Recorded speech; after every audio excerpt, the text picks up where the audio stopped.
Today's question is, what is a problem? A problem is the negation of a fact as it is. Negation is non-acceptance, wanting something else than the fact. Negation negates the fact. It looks away from the fact to the thought about it. So, the fact is to accept. Facts cannot be argued. Arguing is thinking. The fact is not thought. So, the fact itself is never the problem. We have a problem with it, in our mind. The problem is the thought that doesn't accept the fact and wants to change or solve it. So, without thought, there is no negation, no non-acceptance, no problem. Animals never experience problems as they cannot think, cannot negate. A gazelle that gets its neck broken by the lion's teeth is at complete peace with it, in all its bodily stress and pain.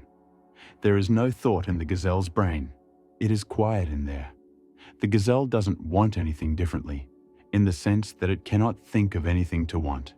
It can't compare, so it accepts whatever is immediately. The mind that dismisses the fact knows things that would be better. And in the ability to compare starts the negation.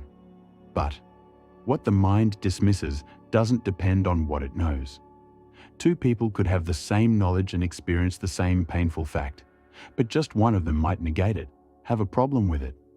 The ability to accept anything ever is the ability to not think about the fact at all, or to think of it positively.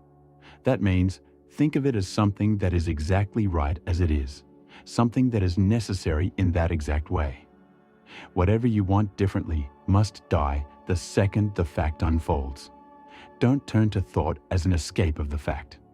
Always stay with the fact, love it, be interested in it,